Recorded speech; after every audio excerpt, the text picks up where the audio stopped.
O Capital, Karl Marx, livro 1, editora Boitempo, edição 2013, seção 3, a produção do mais-valor absoluto, capítulo 8.7, item 7, a luta pela jornada normal de trabalho, repercussão da legislação fabril inglesa em outros países, páginas 369 a 374.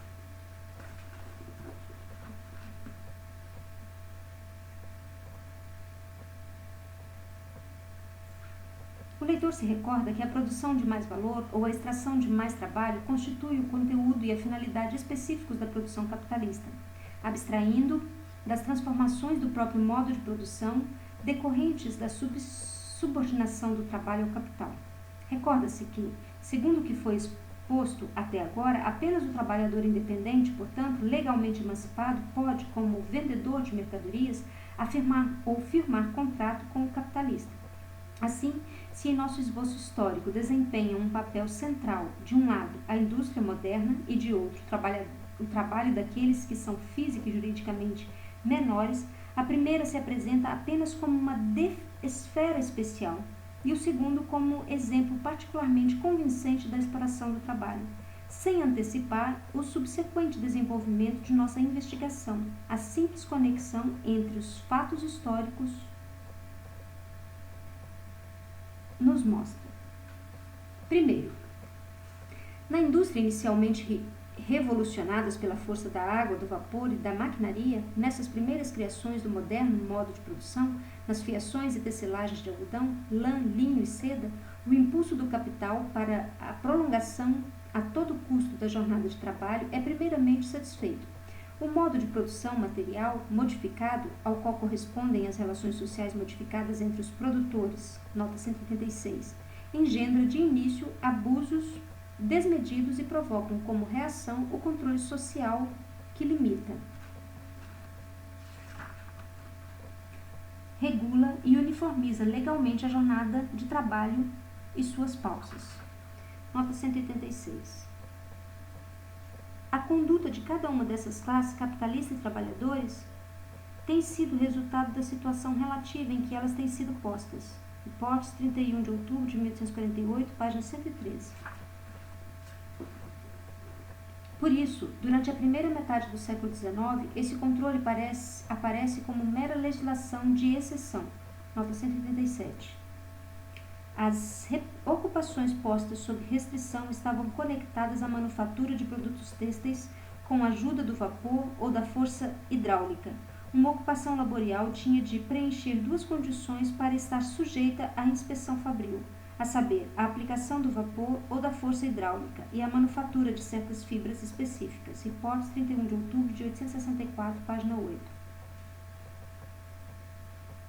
Mal essa legislação se aplicara sobre o terreno original do novo modo de produção e se verificou que nesse ínterim não só muitos outros ramos da produção se haviam incorporado ao regime propriamente fabril, mas que manufaturas com métodos de funcionamento mais ou menos obsoletos, tais como olarias, vidrarias, etc., ofícios arcaicos como panificação e, por fim, mesmo trabalho esparso, chamado de trabalho domiciliar, como a fabricação de agulhas, etc., nota 188, há muitos já haviam caído sob a exploração capitalista tanto quanto a fábrica. Nota 188. Sobre a situação dessa assim chamada indústria doméstica, materiais extremamente valiosos podem ser encontrados nos últimos relatórios da Children's Employment Commission. A legislação foi, por isso, obrigada a livrar-se progressivamente de seu caráter excepcional, ou onde ela é aplicada segundo as causísticas romanas, como na Inglaterra, a declarar arbitrariamente como fábrica, factory, toda e qualquer casa onde algum trabalho é executado. Nota 139. As leis da última sessão legislativa de 1864 abrangem uma diversidade de ocupações cujos costumes diferem enormemente, e o uso de força mecânica para movimentar a maquinaria deixou de ser um dos elementos necessários para constituir uma fábrica em sentido legal. Ibidem, página 8. Segundo, a história da regulação da jornada de trabalho em alguns modos de produção, bem como a luta em que outros ainda se trava por essa regulação, provam palpavelmente que quando o modo de produção capitalista atinge certo grau de amadurecimento, o trabalhador isolado, o trabalhador como livre, vendedor de sua força de trabalho, sucumbe a ele sem poder de resistência. A criação de uma jornada normal de trabalho é, por isso, produto de uma longa e mais ou menos oculta guerra civil entre as classes capitalistas e trabalhadoras.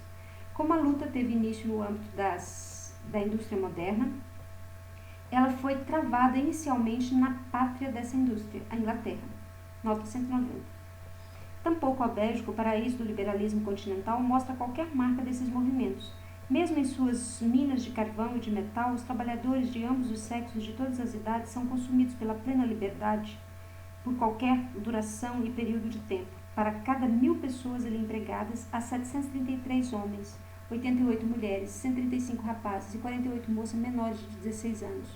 Nos altos fornos, etc., há para cada 1000 trabalhadores 668 homens, 149 mulheres, 98 rapazes e 85 moças menores de 16 anos. A isso se acrescenta ainda o baixo salário para a enorme exploração de força de trabalho mais ou menos madura, numa média diária de 2 shillings e 8 pences para os homens, 1 shilling e 8 pences para as mulheres e 1 shilling e 2 pences e meio para os jovens. Como resultado disso, em 1863, a Bélgica quase duplicou em comparação com 1850, como resultado de 1850, a quantidade e o valor de suas exportações de carvão, ferro, etc.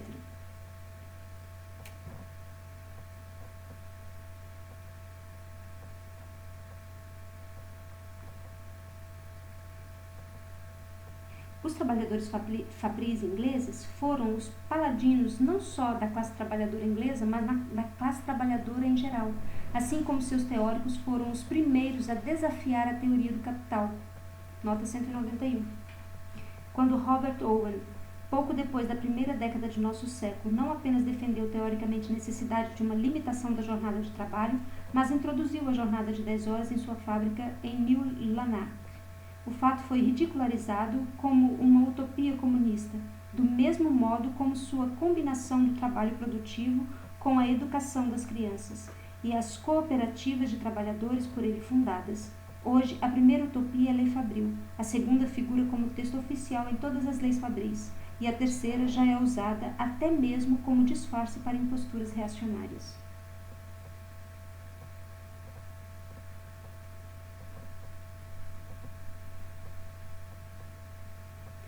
Por essa razão, o filósofo da fábrica, Uri, denuncia como um irremediável opróbrio para a classe trabalhadora inglesa que ela tenha inscrito em sua bandeira a escravidão das leis fabris, opondo-se ao capital que lutava de modo viril pela liberdade plena do trabalho. Nota 192. A. Uri, Filosofia das Manufaturas, Paris, 1836, tomo 2, página 39 a 40 e 67 e 77. A França se arrasta claudicante atrás da Inglaterra. Foi necessária a Revolução de Fevereiro para trazer à luz a Lei das 12 horas, nota 193, muito mais defeituosa que a original inglesa. No relatório do Congresso Internacional de Estatística em Paris, 1855, lê-se, entre outras coisas, a lei francesa que limita em 12 horas a duração do trabalho diário das fábricas e oficinas. Não restringe esse trabalho a determinadas horas fixas, período de tempo, pois apenas para o trabalho infantil é preciso o horário de trabalho entre 5 horas da manhã e 9 da noite. Desse modo, uma parte dos fabricantes dispõe do direito que esse silêncio fatal lhes confere de fazer seus trabalhadores trabalharem todos os dias sem interrupção, talvez com exceção dos domingos. Eles empregam para isso 2 turmas de trabalhadores, das quais nenhuma trabalha mais do que 12 horas nas oficinas, porém o trabalho é executado dia e noite nos estabelecimentos. A lei está cumprida, mas também o está, do mesmo modo, a humanidade. Além da influência destruidora do trabalho noturno sobre o organismo humano, também é ressaltada a influência fatal da associação noturna de ambos os sexos nas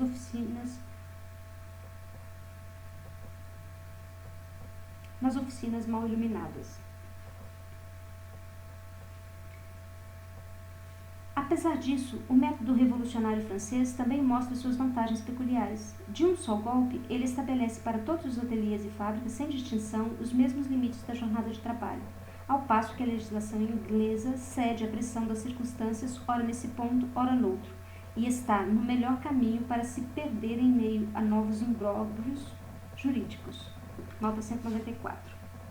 Por exemplo, em meu distrito, no mesmo estabelecimento fabril, o mesmo fabricante é branqueador e tintureiro, sob a lei das branquearias e tinturarias, estampador sob a Printwork Act e rematador sob a lei fabril. Report of Mr. Brake, em reports de 31 de outubro de 1861, página 20. Depois da enumeração das diferentes disposições dessas leis e da complicação que cada uma delas se segue, diz o Sr. Baker: vê-se o quão difícil é garantir o cumprimento dessas 3 leis parlamentares quando o proprietário de fábrica costuma burlá-las. Idem, página 21. Com isso, o que se garante são processos aos senhores juristas. Por outro lado, a lei francesa proclama como um princípio aquilo que a Inglaterra conquistou apenas em nome das crianças, dos menores e das mulheres, o que só recentemente foi reivindicado como um direito universal. Nota 195. Assim, os inspetores de fábrica ganham coragem finalmente para dizer: essas objeções do capital contra a limitação legal do tempo de trabalho têm de se sucumbir diante do grande princípio dos direitos trabalhistas. Chega um momento em que cessa o direito do empregador sobre o trabalho de seu trabalhador e este último pode dispor de seu tempo, mesmo que ainda não esteja exausto. Report 31 de outubro de 1862, página 54.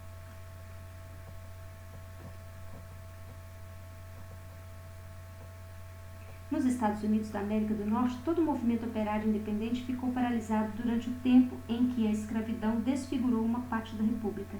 O trabalho de pele branca não pode se emancipar, onde o trabalho de pele negra é marcado a ferro. Mas da morte da escravidão brotou imediatamente uma vida nova e rejuvenescida. O primeiro fruto da Guerra Civil foi o movimento pela jornada de trabalho de 8 horas, que percorreu com as botas de 7 léguas da locomotiva do Atlântico até o Pacífico, da Nova Inglaterra à Califórnia.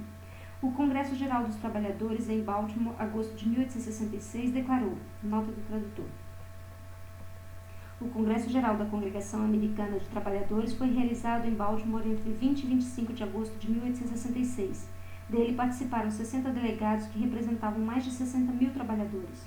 O Congresso tratou das seguintes questões: introdução legislativa da jornada de trabalho de 8 horas, atividade política dos trabalhadores, sociedades cooperativas, sindicalização de todos os trabalhadores, entre outras. Além disso, decidiu-se pela criação da National Labor Union, uma organização política da classe trabalhadora. Nota 1000. Declaração.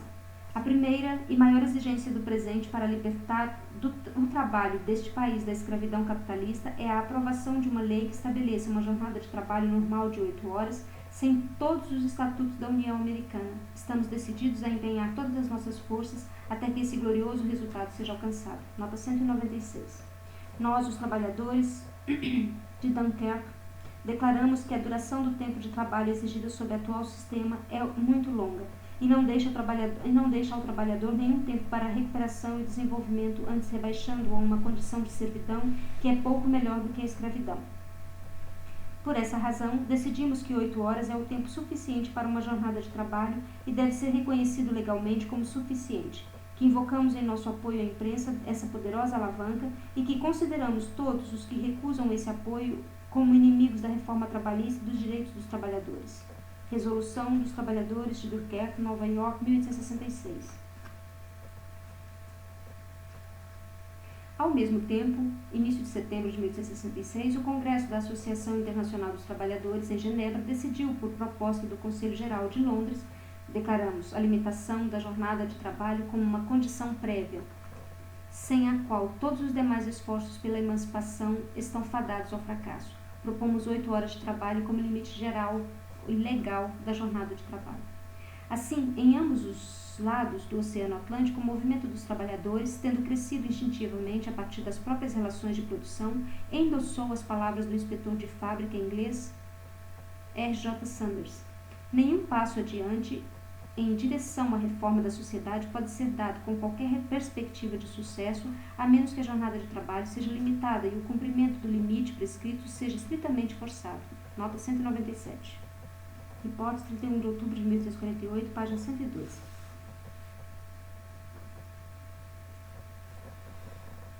Temos de reconhecer que nosso trabalhador sai do processo de produção diferente de quando nele entrou. No mercado, ele, como possuidor da mercadoria, força de trabalho, aparece diante de outros possuidores de mercadorias, possuidor de mercadoria diante de possuidores de mercadoria. O contrato pelo qual ele vende sua força de trabalho ao capitalista prova, por assim dizer, põe o preto no branco, que ele dispõe livremente de si mesmo. Fechado o negócio, descobre-se que ele não era nenhum agente livre, que o tempo que livremente dispõe para vender sua força de trabalho é o tempo em que é forçado a vendê-la. Nota 198. Esses procedimentos, as manobras do capital, por exemplo, no período de 848 a 850, forneceram, além disso, uma prova incontroversa da falácia da afirmação feita com tanta frequência de que os operários não necessitam de proteção alguma, mas podem ser considerados agentes livres para dispor da única propriedade que possuem, o trabalho de suas mãos e o suor de seus rostos. Hipótese 30 de abril de 1850, página 45. O trabalho livre, se assim ele pode ser chamado, requer mesmo, num país livre, o braço forte da lei para protegê-lo. Hipótese 31 de outubro de 1864, página 34. Permitir, o que significa o mesmo que forçar a trabalhar 14 horas diárias com ou sem refeições, etc. Hipótese 30 de abril de 1863, página 40.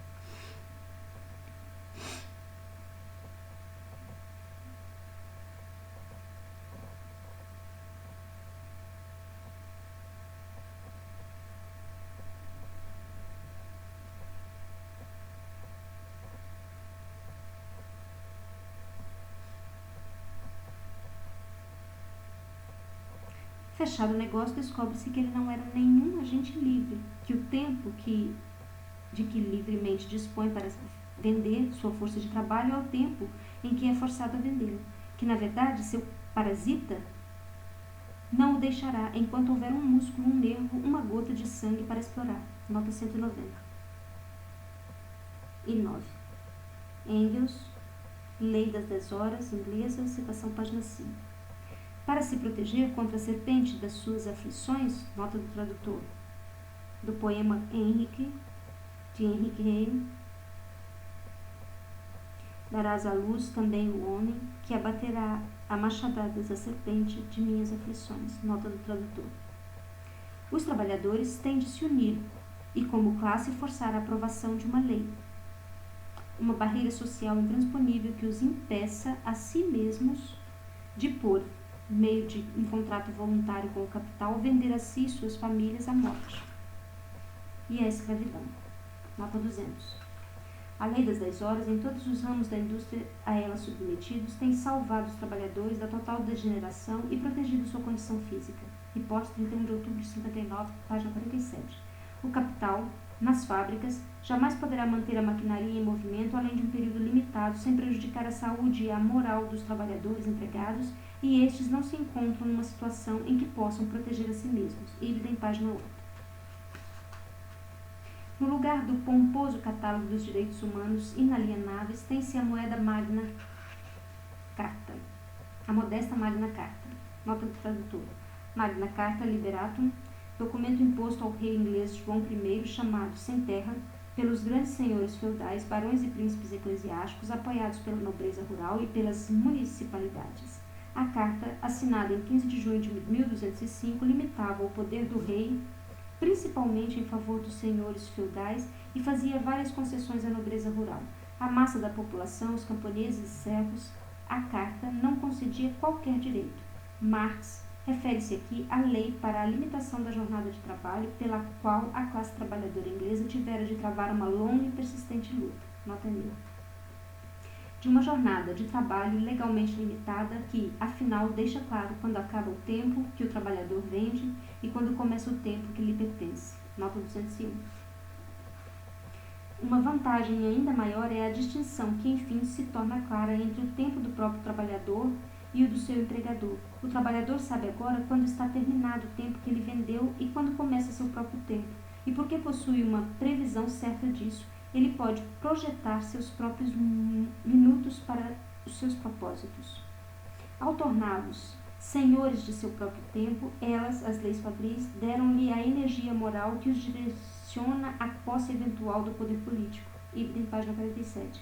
Com ironia contida e expressões muito cuidadosas, os inspetores de fábrica insinuam que a atual lei das 10 horas também liberta o capitalista de alguma maneira de sua brutalidade natural, como mera corporificação do capital, dando-lhe um tempo para sua própria formação.